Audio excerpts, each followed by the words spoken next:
everybody, how you doing? It's Justine and I'm here for the Scrappery doing another layout in my traveler's notebook. I'm going to start off by saying that this is a really simple layout, and I actually felt like it was so simple that I wasn't sure if it was too simple. Kind of really did think maybe I shouldn't use this as a process video. Sometimes we overthink things too much when it comes to doing our layouts, and sometimes less is more. I thought I'll use this as an example of where you can just do something really, really basic and simple and still get quite a nice impact.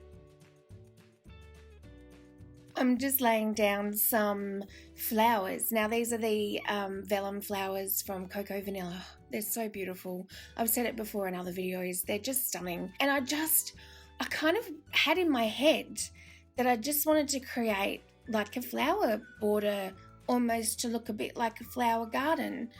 Because when I had them all, like, of course I tipped them all out on my desk, and when I had them all there, I'm like, oh, it looks like a beautiful flower garden. And then I went, well, why can't I just use all these and make a beautiful flower garden in my traveler's notebook? That's how this basically came about, and I think I've used that vellum butterfly at nearly every spread the last couple of videos because they're so gorgeous. So I had this photo of my daughter. It's actually quite an old photo from a few years ago. She was on her way to the beach and she just came in and she just had this cute little stretch, and I took a photo, and it's probably one of my most favorite. Like, she was wearing like aqua colored bathers, and the towel was really bright hot pink, which would have still looked gorgeous as well with these colors, but I did do it black and white because I wanted the flowers to be the main sort of color focus.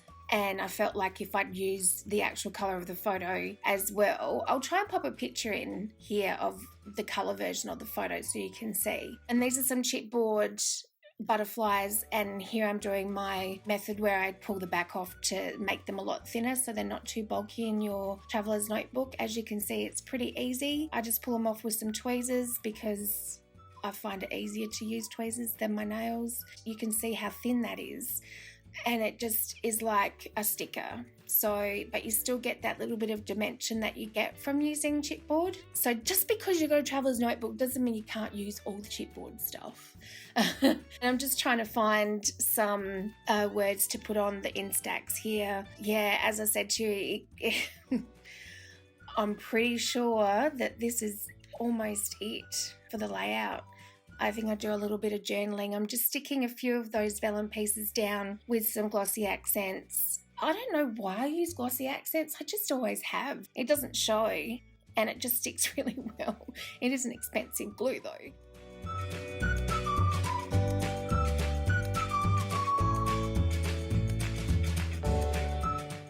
Why am I, oh, that's right. I'm like, why am I using this pen? Why aren't I using some ink? I wanted to use the blue to bring the blue out. I didn't have a blue ink pad. I need to get some, but I just used the marker, what's it called? The distress marker that you get in the kit in Chip Sapphire.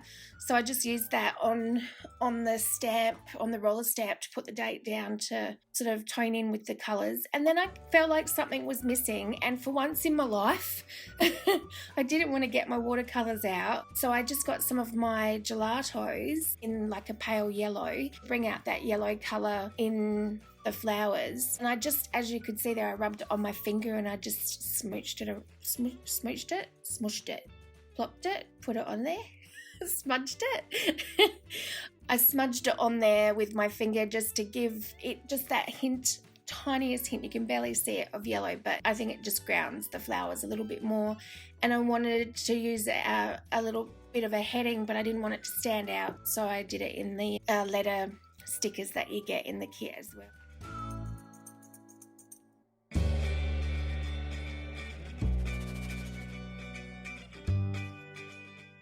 Then I just added a tiny little bit of journaling, and that is it. I know it's really simple, but I hope it gives you something to take away from it. And thank you, of course, as usual, for watching, and I will see you all next time. Thanks for watching. Bye.